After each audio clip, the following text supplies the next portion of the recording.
दोस्तों आज जैन धर्म शुरू करते हैं। आशा करता हूँ कि आप सभी अच्छे होंगे। कृपया हमारे चैनल को लाइक और सब्सक्राइब करते रहें।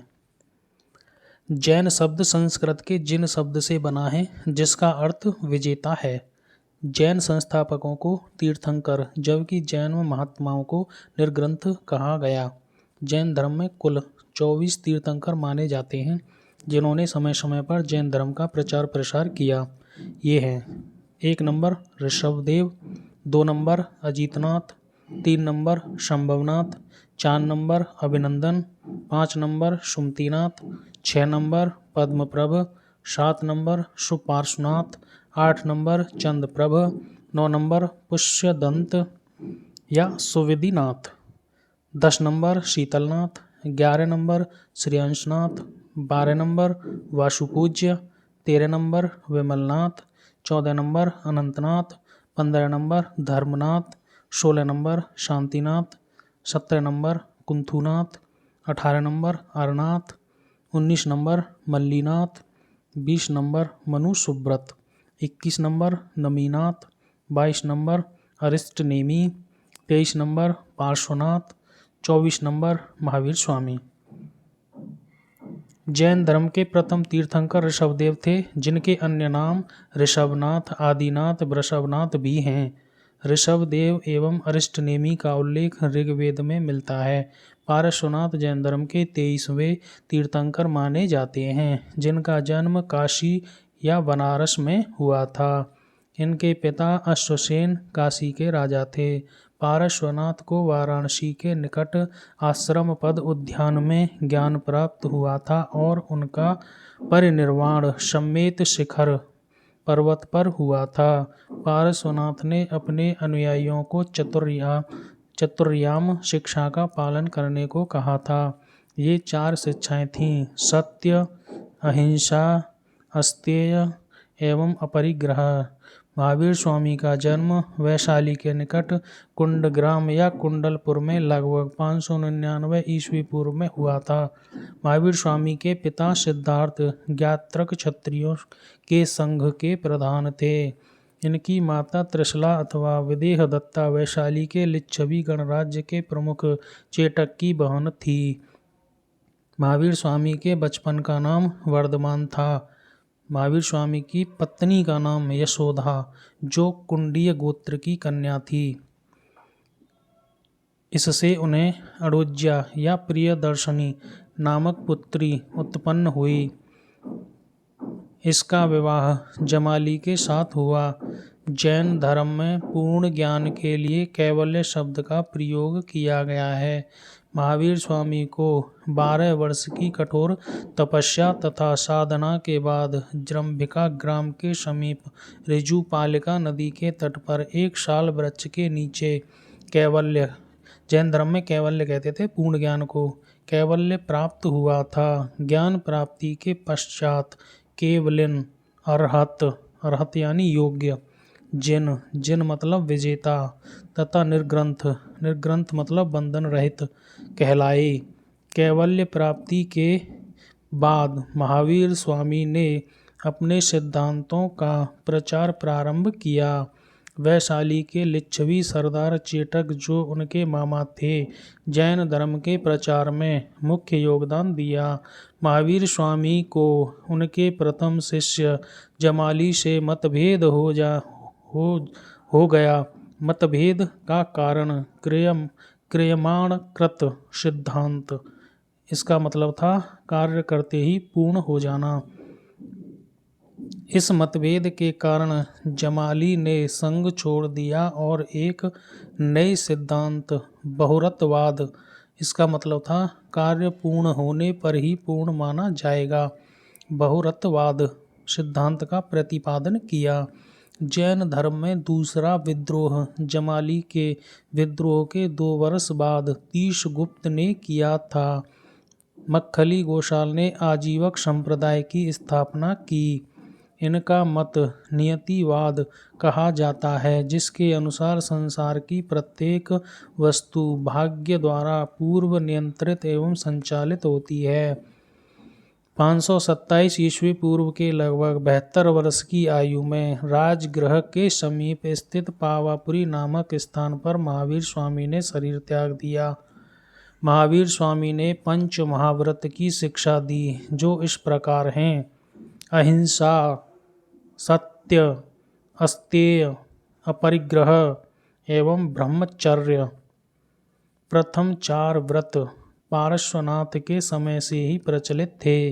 महावीर स्वामी ने इसमें 5वां व्रत ब्रह्मचर्य को जोड़ा था। जैन धर्म में गृहस्थों के लिए पंच महाव्रत अणुव्रत के रूप में व्यवहृत हुआ है, क्योंकि संसार में रहते हुए इन महाव्रतों का पूर्ण पालन करना संभव नहीं है, इसलिए आंशिक रूप से इनके पालन के लिए कहा गया। ये पंच अणुव्रत हैं: अहिंसाणुव्रत, सत्याणुव्रत, अस्तेयाणुव्रत, ब्रह्मचर्याणुव्रत, अपरिग्रहाणुव्रत। महावीर स्वामी ने वेदों की अपौरुषेयता स्वीकार करने से इनकार किया तथा धार्मिक सामाजिक रूढ़ियों एवं पाखंडों का विरोध किया। महावीर स्वामी ने आत्मवादियों तथा नास्तिकों के एकांतिक मतों को छोड़कर बीच का मार्ग अपनाया, जिसे अनेकांतवाद या स्यादवाद कहा गया। स्यादवाद को सप्तभंगी न्याय के नाम से भी जाना जाता है। यह ज्ञान की सापेक्षता का सिद्धांत है। महावीर स्वामी पुनर्जन्म एवं कर्मवाद में विश्वास करते थे, किंतु ईश्वर के अस्तित्व में उनका विश्वास नहीं था। प्रमुख जैन तीर्थंकर एवं उनके प्रतीक चिन्ह: ऋषभदेव, इनका प्रतीक चिन्ह था बैल। अजीतनाथ, इनका प्रतीक चिन्ह था हाथी। संभवनाथ, इनका प्रतीक चिन्ह था अश्व। पद्मप्रभ, इनका प्रतीक चिन्ह था कमल। सुपार्श्वनाथ, इनका प्रतीक चिन्ह था स्वास्तिक या साथिया। मल्लीनाथ, इनका प्रतीक चिन्ह था कलश। नमीनाथ, इनका प्रतीक चिन्ह था नीलकमल। नेमीनाथ या अरिष्ट नेमी, इनका प्रतीक चिन्ह था शंख। पार्श्वनाथ, इनका प्रतीक चिन्ह था सर्प। महावीर स्वामी, जिनका प्रतीक चिन्ह था सिंह। अज्ञान के कारण कर्म जीव की ओर आकर्षित होने लगता है, जिसे आश्रव कहते हैं। क्रोध, लोभ, मान, माया आदि कुप्रवृत्तियाँ कषाय हैं, जो अज्ञान के कारण उत्पन्न होती हैं। जैन धर्म में मोक्ष के लिए 3 साधन आवश्यक बताए गए हैं। ये हैं सम्यक दर्शन, सम्यक ज्ञान और सम्यक चरित्र। इन तीनों को जैन धर्म में त्रिरत्न की संज्ञा दी गई है। त्रिरत्नों का अनुसरण करने से कर्मों का जीव की ओर प्रवाह रुक जाता है, जिसे संवर कहते हैं। इसके बाद जीव में पहले से व्याप्त कर्म समाप्त होने लगते हैं। इसे निर्जरा कहा गया है। जब जीव में कर्म का अवशेष पूर्ण समाप्त हो जाता है, तब वह मोक्ष प्राप्त कर लेता है। जैन धर्म में अनंत चतुष्टय हैं: अनंत ज्ञान, अनंत दर्शन, अनंत वीर्य, अनंत सुख। महावीर स्वामी ने अपने जीवन काल में एक संघ की स्थापना की। इस संघ में 11 प्रमुख अनुयायी सम्मिलित थे। ये गणधर कहे गए। इनके नाम हैं इंद्रभूति, अग्निभूति, वायुभूति। ये तीनों भाई थे। चौथा है आर्यव्यक्त। अगला है सुधर्मन, मंडित, मौर्यपुत्र, अकंपित, अचल भ्राता, मेतार्य तथा प्रभास। महावीर की मौत के बाद सुधर्मन जैन संघ का प्रथम अध्यक्ष बना। सुधर्मन की मृत्यु के बाद जम्बू 44 वर्ष तक संघ का अध्यक्ष रहा। अंतिम नंद राजा के समय संभूत विजय तथा भद्रबाहु संघ के अध्यक्ष थे। महावीर द्वारा प्रदत्त 14 पूर्वों यानी कि प्राचीन जैन ग्रंथों के विषय में जानने वाले ये दोनों अंतिम व्यक्ति थे। कालांतर में जैन संप्रदाय दो संप्रदायों में विभक्त हो गया। ये संप्रदाय थे श्वेतांबर तथा दिगंबर। स्थूलभद्र के अनुयायी श्वेतांबर कहलाए, जबकि भद्रबाहु के अनुयायी दिगंबर कहलाए। यापनीय जैन धर्म का एक संप्रदाय है। प्रथम जैन सभा 310 ईस्वी पूर्व में पाटलिपुत्र में स्थूलभद्र की अध्यक्षता में संपन्न हुई। प्रथम सभा में जैन धर्म के 12 अंगों का संकलन किया गया। इसमें भद्रबाहु के अनुयायियों ने भाग नहीं लिया। द्वितीय जैन सभा 6ठी शताब्दी 512 ईस्वी में वल्लभी गुजरात में देववर्दी गण या क्षमा श्रवण की अध्यक्षता में संपन्न हुई। द्वितीय जैन सभा के समय 12 अंग, 12 उपांग, 10 प्रकीर्ण, 6 छेद सूत्र, 4 मूल सूत्र, अनुयोग सूत्र का संकलन हुआ। जैन साहित्य को आगम या सिद्धांत कहा जाता है। इसके अंतर्गत 12 अंग, 12 उपांग, 10 प्रकीर्ण, 6 छेद सूत्र, 4 मूल सूत्र, 10 प्रकीर्ण सूत्र और 2 चूलिका सूत्र की गणना की जाती है। जैन आगम में 12 अंगों का प्रमुख स्थान है, जो इस प्रकार हैं। आयारंग सूत्र, आचारंग सूत्र। दूसरा है सुयगदंग, सुयगदंग या सूत्र कृतांग। तीसरा है थाणंग या स्थानांग। चौथा है समवायंग या समवायांग। पांचवा है भगवई व्याहपन्नति या भगवती व्याख्या प्रज्ञप्ति। अगला है पनयाधम्म कहाऊ या ज्ञात्र धर्म कथा। अगला है उवासगद साओ या उपासक दशा। अगला है अंतगद दशाओं या अंतकरदशा। अगला है अनुत्तरो वबाई दशाओं या अनुत्तर उपपातिक दाशा। अगला है पन्हा वागरनाई या प्रश्न व्याकरण। अगला है विवाग सूयम या विवाकासुत। अगला है दिठ्ठिवाय या दृष्टिवाद। 12 अंगों से संबंधित एक एक उपांग ग्रंथ हैं। इनमें ब्रह्मांड का वर्णन, प्राणियों का वर्गीकरण, खगोल विद्या, काल विभाजन, मरणोत्तर जीवन का वर्णन आदि का उल्लेख प्राप्त होता है। 12 उपांग हैं। पहला है उपवायव या औपपातिक। अगला है रायपशेण इज्जा या राजप्रश्नीय। अगला है जीवा जीवाभिगम पन्यणवा या प्रज्ञापना। अगला है सूर्यपन्नति या सूर्य प्रज्ञप्ति। अगला है जम्बूद्वी वापन्नति या जम्बूद्वीप प्रज्ञप्ति। अगला है चंदपन्नति या चंद्र प्रज्ञप्ति। अगला है निश्यावली।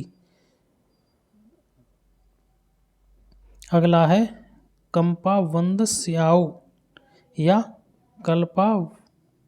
कल्पावतंसिका। अगला है पुप्पहिआओ या पुष्पिका। अगला है पुप्पहु चूलियाओ या पुष्प चूलिका। अगला है वन्य दशाओ या वृष्ण दशा। 10 प्रकीर्ण प्रमुख ग्रंथों के परिशिष्ट हैं। ये हैं चतः शरण या चऊ शरण। अगला है और पच्चक्वाण या आतुर प्रत्याख्यान। अगला है भक्त परिण्या या भक्त परिज्ञा। अगला है संथार या संस्तारक। अगला है तंदुल वेयालीय या तंदुल वैचारिक। अगला है चंदा विज्य या चंद्रवेद्यक। अगला है देवी दत्यम या देवेंद्रस्त्व। अगला है गणिविद्या या गणविद्या। अगला है महापचख्याण या महाप्रत्याख्यान। अगला है वीरथय या वीरस्तव। छेद सूत्र की संख्या 6 है। इनमें जैन भिक्षुओं के लिए विधि नियमों का संकलन है। 6 छेद सूत्र हैं। आयार दशाओ या आचार दरंग। अगला है बेहाकप या बृहत्कल्प। अगला है व्यवहाद या व्यवहार। अगला है निसीह या निशीथ। अगला है महानिसीह या महानिशीथ। और अगला है जीयकल्प या जीतकल्प। मूल सूत्र की संख्या 4 है। इसमें जैन धर्म के उपदेश, बिहार के जीवन, भिक्षुओं के कर्तव्य, यम नियम आदि का वर्णन है। 4 मूल सूत्र हैं। 10 वेयालीय या 10 वैकालिक, उत्तरजनयन या उत्तराध्ययन। अगला है आवश्य या आवश्यक। चौथा है पिंडानिर्जुक्ति या पिंडानिर्युक्त। 2 चूली का सूत्र है नंदी सुत्तम और अणोगद्दाराई, जो एक प्रकार का विश्वकोश है। इनमें भिक्षुओं के लिए आचरणीय बातें लिखी गई हैं। उपर्युक्त सभी ग्रंथ श्वेतांबर संप्रदाय के लिए हैं। दिगंबर संप्रदाय के अनुयायी इनकी प्रामाणिकता को स्वीकार नहीं करते। जैन ग्रंथ एवं उनके रचनाकार। कल्पसूत्र का रचनाकार भद्रबाहु, परिशिष्ट पर्वन का रचनाकार हेमचंद्र, श्याद व्याद मंजरी का रचनाकार मल्लिसेन, द्रव्य संग्रह का रचनाकार नेमिचंद्र, न्यायावतार का रचनाकार सिद्धसेन दिवाकर, तत्वार्थ सूत्र का रचनाकार उमास्वामी, न्याय दीपिका का रचनाकार धर्मभूषण, श्लोक वार्तिक का रचनाकार विद्यानंद स्वामी, पंचविंशतिका का रचनाकार पद्मनंदी, प्रवचन सार का रचनाकार कुंद कुंद। जैन साहित्य में अशोक के पौत्र संप्रति को जैन मत का संरक्षक बताया गया है। वह उज्जैन में शासन करता था, जिसके कारण उज्जैन जैन धर्म का एक प्रमुख केंद्र बन गया। जैनियों का दूसरा प्रमुख केंद्र मथुरा था। यहाँ से अनेक मंदिर, प्रतिमाएं, अभिलेख आदि प्राप्त हुए हैं। कलिंग का चेदी शासक खारवेल जैन धर्म का महान संरक्षक था। खारवेल ने भुवनेश्वर के नज़दीक उदयगिरी तथा खंडगिरी की पहाड़ियों को कटवाकर जैन भिक्षुओं के निवास के लिए गुहा विहार बनवाए थे। राष्ट्रकूट राजाओं के शासनकाल 9वीं शताब्दी में गुजरात एवं राजस्थान में जैन धर्म 11वीं तथा 12वीं शताब्दियों में अधिक लोकप्रिय रहा। खजुराहो के मंदिर हिंदू धर्म और जैन धर्म से संबंधित हैं। माउंट आबू के दिलवाड़ा जैन मंदिर संगमरमर का बना है। इसका निर्माण गुजरात के चालुक्य सोलंकी शासक भीमदेव प्रथम के सामंत विमल शाह ने करवाया था। श्रवणबेलगोला कर्नाटक राज्य में स्थित है। यहाँ गंग शासक रचमल्ल चतुर्थ या पंचमल्ल के शासनकाल में चामुंडराय नामक मंत्री ने लगभग 981 ईस्वी में बाहुबली यानी कि गोमतेश्वर की विशालकाय जैन मूर्ति का निर्माण कराया। बाहुबली प्रथम जैन तीर्थंकर ऋषभदेव के पुत्र माने जाते हैं। महामस्तकाभिषेक जैन धर्म का एक महत्वपूर्ण उत्सव है, जो 12 वर्ष के अंतराल पर कर्नाटक राज्य के श्रवणबेलगोला में आयोजित किया जाता है। श्वेतांबर एवं दिगंबर संप्रदाय में अंतर। श्वेतांबर संप्रदाय के लोग श्वेत वस्त्र धारण करते थे। दिगंबर संप्रदाय के लोग पूर्णतया नग्न रहकर तपस्या करते थे। श्वेतांबर मत के अनुसार स्त्री के लिए मोक्ष प्राप्ति संभव है। दिगंबर मत के अनुसार स्त्री के लिए मोक्ष संभव नहीं है। श्वेतांबर संप्रदाय के लोग ज्ञान प्राप्ति के बाद भोजन ग्रहण करने में विश्वास करते हैं। दिगंबर मत के अनुसार आदर्श साधु भोजन नहीं ग्रहण करता। श्वेतांबर मत के अनुसार महावीर स्वामी विवाहित थे। दिगंबर मत के अनुसार महावीर स्वामी अविवाहित थे। श्वेतांबर मत के अनुसार 19वां तीर्थंकर मल्लीनाथ स्त्री है। दिगंबर मतानुसार मल्लीनाथ पुरुष थे। अब जैन धर्म से संबंधित हम प्रश्न उत्तर करेंगे। पहला प्रश्न है, जैन धर्म के संस्थापक हैं। उत्तर है ऋषभदेव। जैन धर्म के मूल संस्थापक या प्रवर्तक प्रथम तीर्थंकर ऋषभदेव या आदिनाथ माने जाते हैं। महावीर स्वामी जैन धर्म के 24वें तीर्थंकर थे, जिन्होंने 6ठी शताब्दी ईस्वी पूर्व में जैन धर्म का प्रसार किया। प्रश्न संख्या 3, जैन तीर्थंकर पार्श्वनाथ निम्नलिखित स्थानों में से मुख्यतः किससे संबंधित थे? उत्तर है वाराणसी। पार्श्वनाथ 23वें जैन तीर्थंकर हैं, जिनका जन्म वाराणसी के राजा अश्वसेन के यहाँ हुआ था। इनकी माता का नाम बामा देवी था। इनका चिन्ह था सर्प। सूची फर्स्ट को सूची सेकंड से मिलाना है।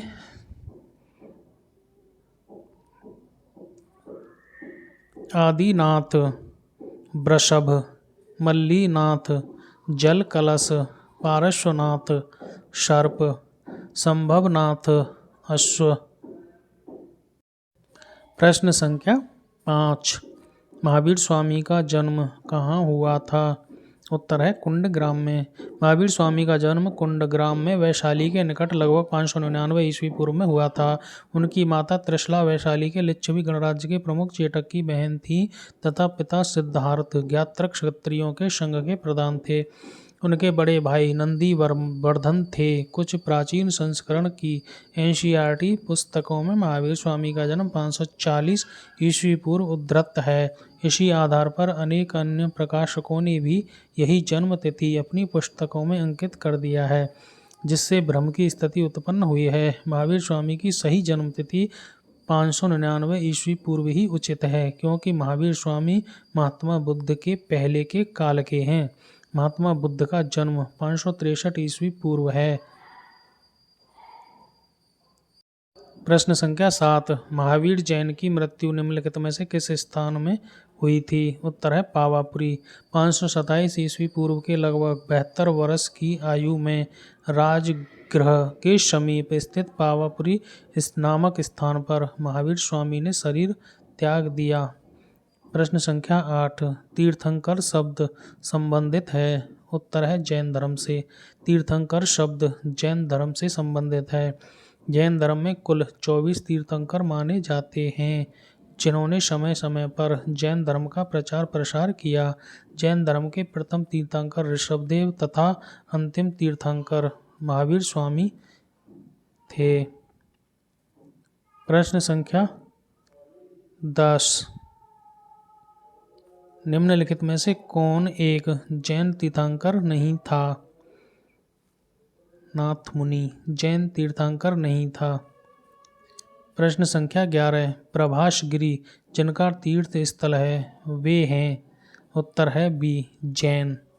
प्रभासगिरी उत्तर प्रदेश के कौशाम्बी में स्थित जैन तीर्थ स्थल है। कौशाम्बी का प्रभासगिरी स्थल 6वें जैन तीर्थंकर पद्मप्रभ से संबंधित है।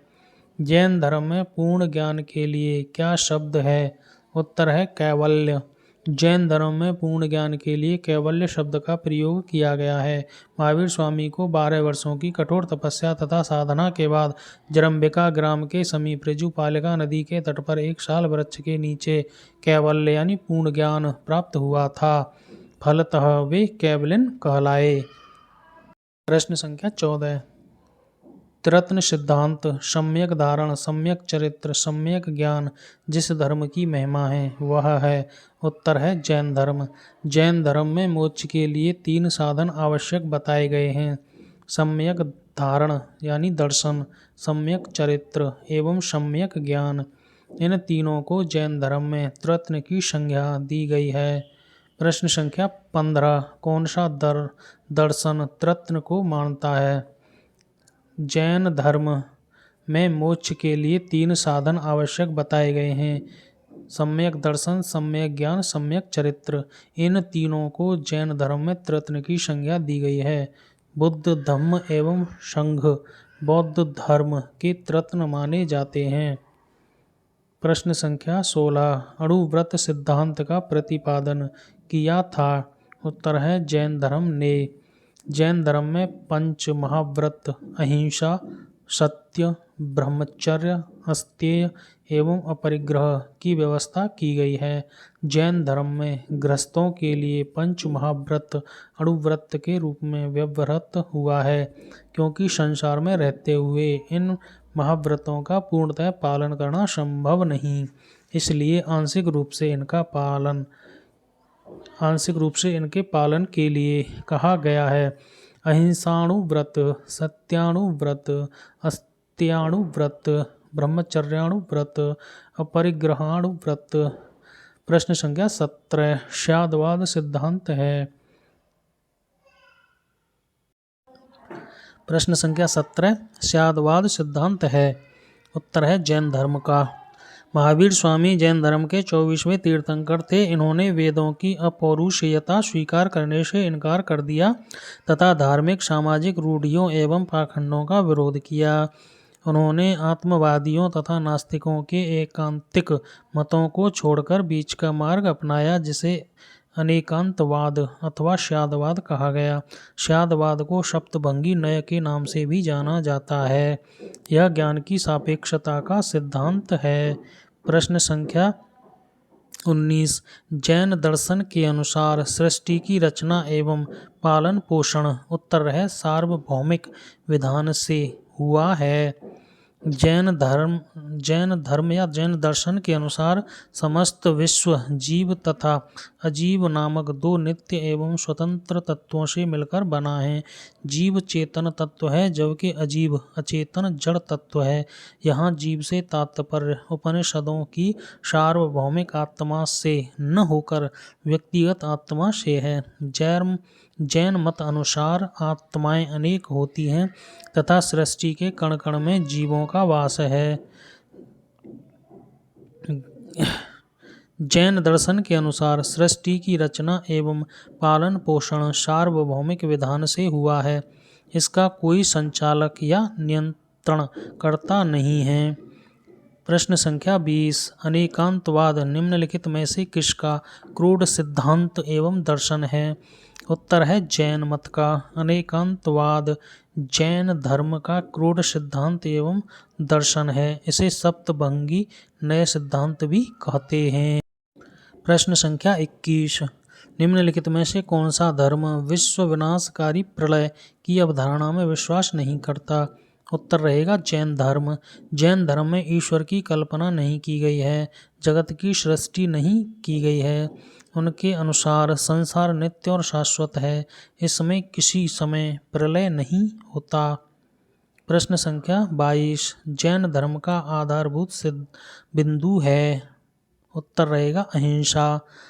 अहिंसा जैन धर्म का आधारभूत बिंदु है। जैन धर्म में सम्यक चरित्र के अंतर्गत परिव्राजकों अथवा तापसों के लिए अहिंसा, सत्य, अस्तेय, ब्रह्मचर्य एवं अपरिग्रह नामक 5 महाव्रत की व्यवस्था की गई है। प्रश्न संख्या 23, यापनीय किसका एक संप्रदाय था? उत्तर जैन धर्म का। यापनीय जैन धर्म का एक संप्रदाय था, जिसकी उत्पत्ति यद्यपि दिगंबर संप्रदाय से हुई थी, तथापि ये कतिपय श्वेतांबर मान्यताओं का भी पालन करते थे। प्रश्न संख्या 24, भारत की धार्मिक प्रथाओं के संदर्भ में स्थानकवासी संप्रदाय का संबंध।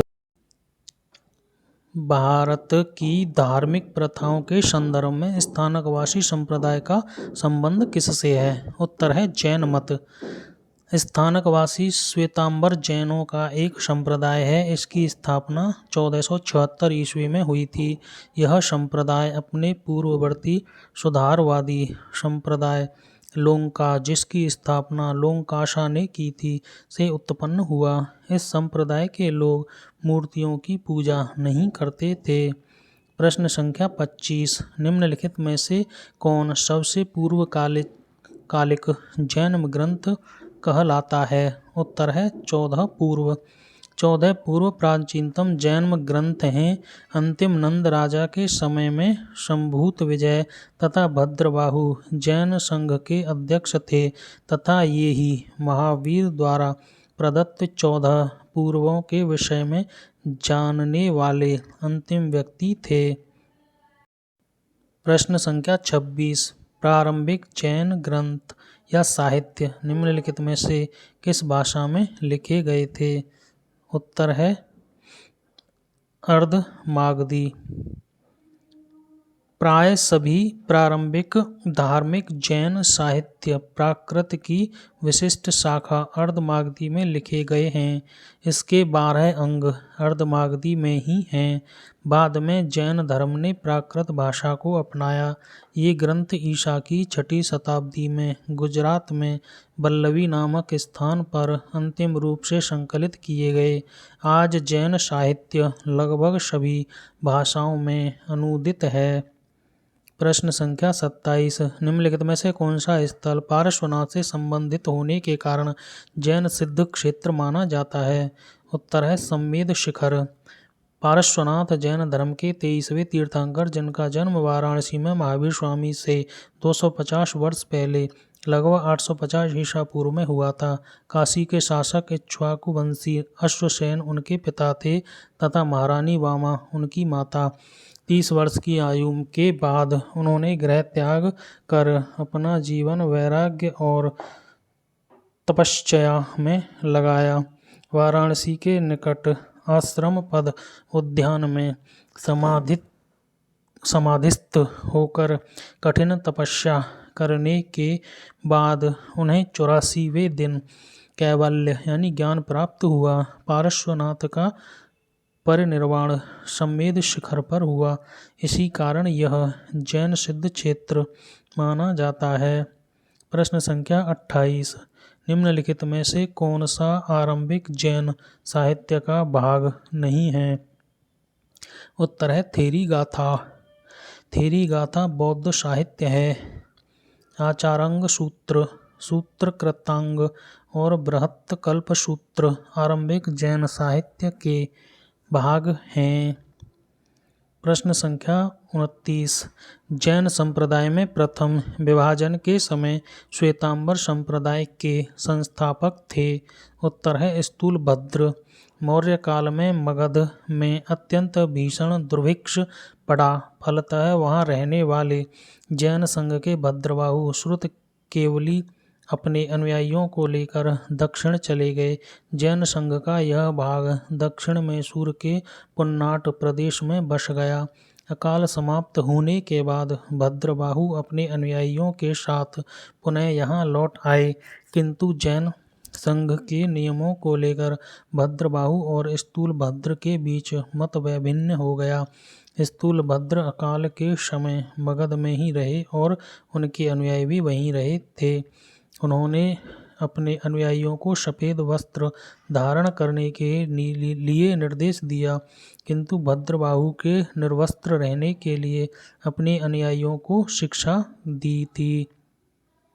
इस प्रकार जैन संघ में 2 संप्रदाय विकसित हुए, श्वेतांबर और दिगंबर।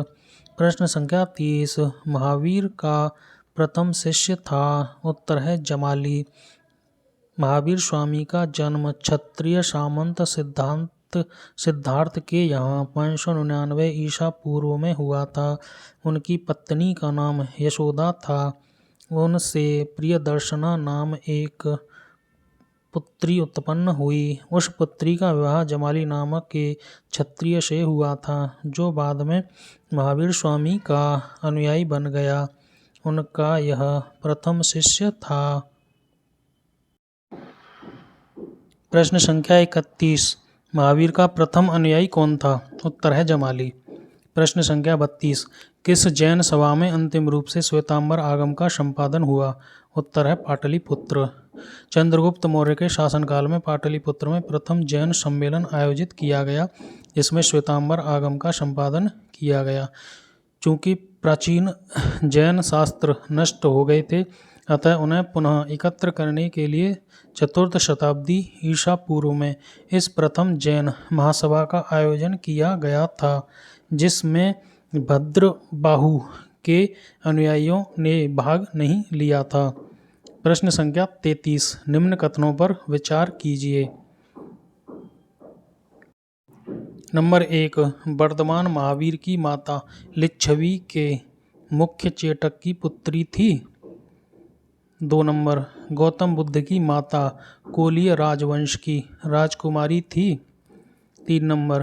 23वें तीर्थंकर पारश्वनाथ बनारस से थे। इन कथनों में से कौन से कथन सही हैं? उत्तर है दूसरा और तीसरा। वर्धमान महावीर की माता त्रिशला या विदेह दत्ता वैशाली के लिच्छवी कुल के प्रमुख चेटक की बहन थी, न कि पुत्री। इसी कारण मातृपक्ष से वे मगध के हर्यक शासक बिंबिसार तथा अजातशत्रु के निकट संबंधी थे। द्वितीय कथन सही है।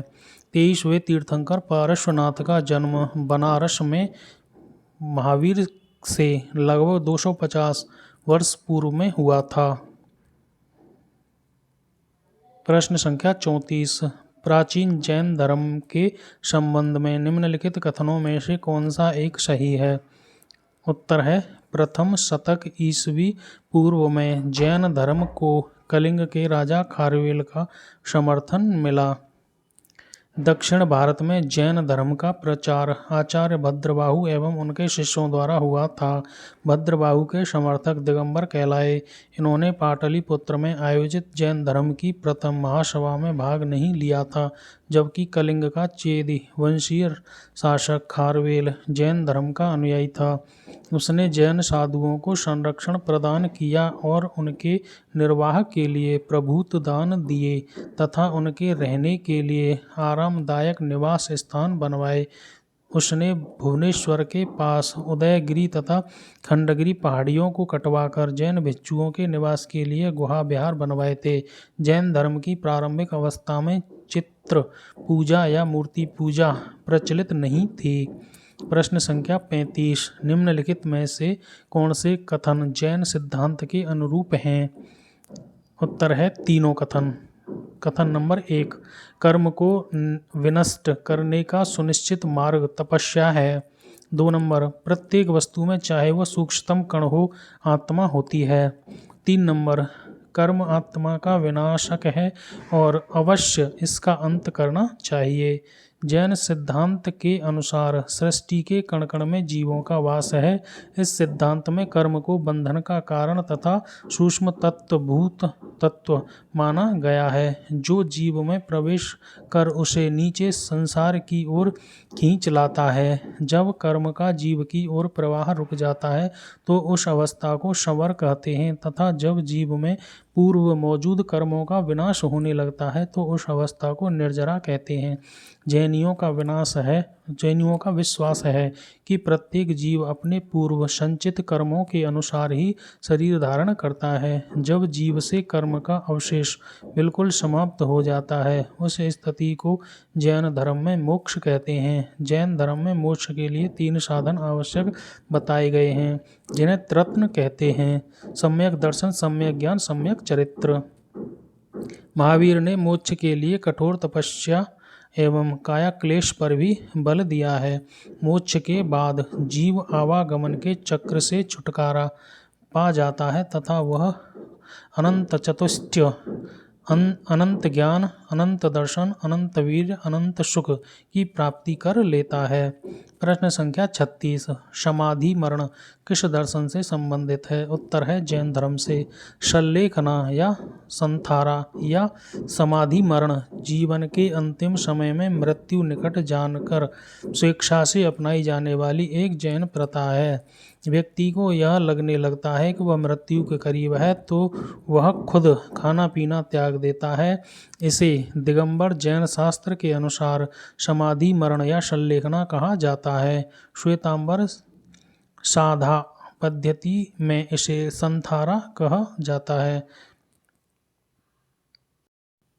प्रश्न संख्या 37। निम्नलिखित कथनों पर विचार कीजिए। 1 नंबर, दक्षिण भारत के इक्ष्वाकु शासक बौद्ध मत के विरोधात्मक थे। 2 नंबर, पूर्वी भारत के पाल शासक बौद्ध मत के समर्थक थे। उत्तर है केवल 2। पूर्वी भारत के पाल शासक बौद्ध मत के समर्थक थे। दक्षिण भारत में तृतीय और चतुर्थ शताब्दी ईस्वी के दौरान आंध्र में इक्ष्वाकु वंश का शासन था। इस वंश के यहाँ कुल 7 शासक हुए जिनकी लगभग सभी रानियाँ बौद्ध मतावलंबी थीं। यहाँ नागार्जुन कोंडा स्थित मूर्तियों में बुद्ध की विशाल मूर्तियाँ शामिल हैं। यद्यपि इक्ष्वाकुओं ने वैदिक धर्म का पालन किया किंतु इन्होंने साथ ही बौद्ध धर्म का समर्थन किया।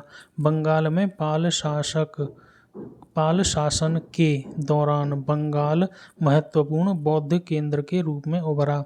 ऐसा पाल वंश द्वारा बौद्ध मत के समर्थन के कारण संभव हुआ। प्रश्न संख्या 38। आजीवक संप्रदाय के संपादक कौन थे? उत्तर रहेगा मक्खली गोशाल। मक्खली गोशाल प्रारंभ में महावीर के शिष्य थे किंतु बाद में मतभेद के चलते इन्होंने महावीर की शिष्यता त्याग कर आजीवक नामक स्वतंत्र संप्रदाय की स्थापना की। इनका मत नियतिवाद कहा जाता है जिसके अनुसार संसार की प्रत्येक वस्तु भाग्य द्वारा पूर्व नियंत्रित एवं संचालित होती है। प्रश्न संख्या 41। सूची फर्स्ट को सूची सेकंड से मिलाना है। लकुलिश का था सिद्धांत पाशुपत सिद्धांत। नागार्जुन का सिद्धांत था शून्यवाद। भद्रबाहु का था जैन सिद्धांत। गोशाल का था आजीवक। प्रश्न संख्या 42। बराबर की गुफाओं का उपयोग किसने आश्रय गृह के रूप में किया? उत्तर है आजीवकों ने। मौर्य युग में पर्वत गुफाओं को काटकर निवास स्थान बनाने की कला का पूर्ण विकास हुआ। अशोक तथा उसके पौत्र दशरथ के समय में बराबर तथा नागार्जुनी पहाड़ियों को काटकर आजीवकों के लिए आवास बनाए गए थे। अशोक के समय बराबर पहाड़ी की गुफाओं में सुदामा की गुफा तथा कर्ण चौपड़ नामक गुफा सर्व प्रसिद्ध हैं। उत्तर प्रदेश में बौद्ध एवं जैन दोनों की प्रसिद्ध तीर्थस्थली है। उत्तर है कौशाम्बी। इलाहाबाद के दक्षिण पश्चिम में लगभग 33 मील की दूरी पर स्थित कोशम नामक स्थान ही प्राचीन काल का कौशाम्बी था। वैदिक एवं जैन साहित्य में अनेक बार कौशाम्बी का उल्लेख हुआ है। पुराणों के अनुसार हस्तिनापुर के राजा निचक्षु ने हस्तिनापुर एवं गंगा के प्रवाह में बह जाने के बाद इस नगर की स्थापना कराई थी। जैन ग्रंथ के अनुसार कुशाम्भ नामक वृक्षों के अधिकता के कारण इस नगर का नाम कौशाम्बी पड़ा। यह नगर जैन तथा बौद्ध दोनों की प्रसिद्ध तीर्थ स्थली है। महात्मा बुद्ध ने इस नगर में जाकर कई बार धर्मोपदेश दिया तथा लोगों को अपना शिष्य बनाया। यहाँ अनेक विहार थे। सर्व प्रमुख घोषिताराम विहार था जिसका निर्माण श्रेष्ठी घोषित ने करवाया था तथा जैन धर्म के 6वें तीर्थंकर पद्मप्रम का प्रसिद्ध मंदिर प्रभासगिरी यहीं अवस्थित है। प्रश्न संख्या 44। निम्नलिखित में से कौन सा एक कथन सही नहीं है? उत्तर है श्रवण बेलगोला स्थित गोमतेश्वर की प्रतिमा जैनियों के अंतिम तीर्थंकर को दर्शाती है। ये गलत है। श्रवणबेलगोला कर्नाटक राज्य में स्थित है। यहाँ गंग शासक रचमल्ल चतुर्थ या पंचमल्ल के शासन काल में चामुंडराय नामक मंत्री ने लगभग 981 ईस्वी में बाहुबली या गोमतेश्वर की विशालकाय 57 फीट ऊंची जैन मूर्ति का निर्माण कराया। बाहुबली प्रथम जैन तीर्थंकर ऋषभदेव के पुत्र माने जाते हैं। बी ऑप्शन है, भारत का सबसे बड़ा बौद्ध मठ अरुणाचल प्रदेश में है, जिसे तांबो मठ कहा जाता है। सी ऑप्शन, खजुराहो के मंदिर चंदेल राजाओं द्वारा बनवाए गए थे। होयसलेश्वर मंदिर शिव को समर्पित है। ये बाकी ऑप्शन ठीक हैं। प्रश्न संख्या 46, महान धार्मिक घटना महामस्तकाभिषेक निम्नलिखित में से किससे संबंधित है और किसके लिए की जाती है? उत्तर है बाहुबली। महामस्तकाभिषेक जैन धर्म का एक महत्वपूर्ण उत्सव है जो 12 वर्ष के अंतराल पर कर्नाटक राज्य के श्रवणबेलगोला में आयोजित किया जाता है। यहाँ पर भगवान या संत गोमतेश्वर बाहुबली की 57 फीट ऊंची मूर्ति स्थापित है।